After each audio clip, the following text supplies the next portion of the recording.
को शुरू करते हैं और देखेंगे कि मार्केट मंडे में क्या मूवमेंट दे सकता है। तो इधर आप देख सकते हैं कि एक 18,200 के आसपास, सॉरी 18,300 के आसपास एक रेजिस्टेंट था और उधर से मार्केट 2 बार टेस्ट करके नीचे आया और इधर आपने देखा कि जब डब्ल्यू पैटर्न क्रिएट हुआ प्राइस एक्शन के चलते ऊपर गया और उसके बाद सडनली फॉल और एक अभी स्लो एंड स्टडी ऊपर नीचे हो रहा है। तो ये लगभग नीचे कब आ सकता है, तो अगर अब ध्यान से देखें कि 17,000 एक बेसिक लेवल है और 17,100 ये 17,100 या 17,200 ये 200 पॉइंट का जो रेंज है, इसमें मार्केट कहाँ ना कहाँ यहाँ पे टाइम वेस्ट कर रहा है और उधर टाइम वेस्ट करेगा। तो एक स्लो एंड स्टडी मुझे ऐसा लग रहा है कि एक मूवमेंट ब्रेकआउट हमें निचली साइड दिख सकता है 17,800 या 17,700 600 के आसपास, लगभग ये 400 पॉइंट नीचे आ सकते हैं। आपको ध्यान रखना पड़ेगा 2-3 पॉइंट के लिए, 200-300 पॉइंट के लिए हम ट्राई करेंगे सेलिंग साइड।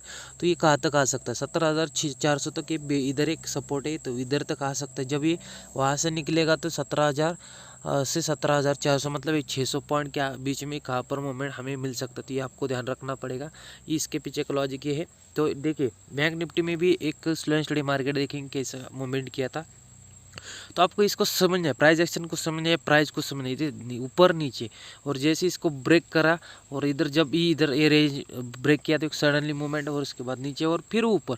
तो ये ऐसे क्यों चलता है, तो इधर आप देखेंगे इधर एम टॉप भी हो रहा है और एक ट्रेड लाइन भी चल रहा है। जब ये ट्रेड लाइन चल रहा है तो ये ट्रेड लाइन के बेसिक पे मुझे ऐसा लग रहा है कि नीचे आ सकता है और नीचे से टोटली आप देख सकते हैं कि रेंज में चल रहा है और एक रेंज मतलब एक ऊपर नीचे और उसके बाद एक ट्रेड लाइन चल रहा है। तो जैसे ट्रेड लाइन को ब्रेक करेगा तो एक अच्छा सा मोमेंट मुझे ऐसा लग रहा है कि मार्केट नीचे दे सकता है। ये तो 2-3 बार टेस्ट किया है और अभी जो टेस्ट करेगा तो सीधा ही फॉल दे सकता है, लगभग 36,600 के आसपास दे सकता है। 4 बार टेस्ट, चौथी बार टेस्ट करने का आएगा तो सीधा फॉल आ सकता है और लगभग 35,000 के आसपास ये लगभग सपोर्ट के लिए आ सकता है। तो ये 2-3 हज़ार पॉइंट भी नीचे आ सकता है। तो चलिए 15 मिनट में देखेंगे।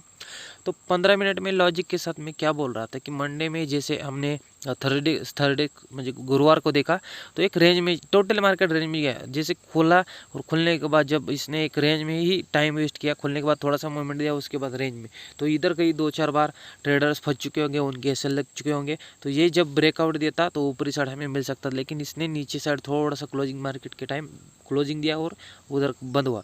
तो देखिए फ्राइडे में क्या होता, फ्राइडे में ऐसे सिंपल लॉजिक के साथ बोलूँ तो गैप डाउन खोला, गैप डाउन खोलने के बाद इधर देखेंगे मॉर्निंग स्टार क्रिएट हुआ, मॉर्निंग स्टार क्रिएट होने के बाद मार्केट ने उधर से स्लो एंड स्टडी डाउन गया और जो इसने लगभग 2 घंटे तक टाइम वेस्ट किया। टाइम वेस्ट करने के बाद एक रेंज बनाया, रेंज बनाने के बाद एक अच्छा सा मोमेंट दिया, एक ही कैंडल में लगभग इसने 70 से 80 पॉइंट दिया और उसके बाद 2-3 कैंडल क्रिएट होने के बाद फिर से बुलिश मोमेंट और लगभग साइडवेज थोड़ा सा गया और मतलब एक आधा घंटा साइडवेज और उसके बाद मार्केट ने सीधा डाउन साइड दिखाया और अगर 5 मिनट में देखें तो इधर 2 ट्रेड लाइन चल रहा है।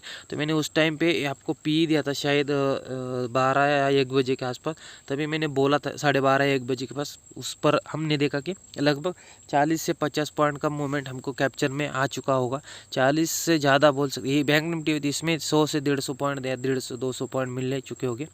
तो ऐसा आपको स्टडी करना, ऑब्जर्वेशन करना था। अगर 15 मिनट में फिर से मैं देखूँ तो देखिए इसको समझना है और उसके बाद देखिए इनसाइड कैंडल मैंने जिसे बोला था कि ये नीचे आ सकते हैं, आपको ध्यान रखना पड़ेगा। ये जब रेंज को ब्रेक करता है ना, तो रेंज को हमेशा स्टडी करो, रेंज को ब्रेक करेगा तो एक अच्छा सा मूवमेंट हमें ऊपरी साइड मिलता है, ये हमेशा ध्यान रखो। और अगर रेंज को ब्रेक करेगा तो मूवमेंट मिलता है, ये हमेशा आपको पता है। तो जब रेंज को ब्रेक करेगा तो स्लैंड थोड़े ऊपर जाता है, तो स्टॉप लॉस के साथ ट्रेड करना सीखो और हमेशा स्टॉप लॉस को यूज करो। जो अभी देखिए कल क्या हो सकता है, देखिए जब मार्केट खुलेगा, मार्केट कहाँ पर खुलेगा आपको ध्यान रखना पड़ेगा। मार्केट खुलेगा, फ्लैट खुलेगा तो आपको देखना क्या है, फ्लैट खुलने के बाद मार्केट को ऑब्जर्वेशन करना, ज़्यादा लालच नहीं करना कि इधर उधर बाय करना सेल करना, ऐसा नहीं मत करो।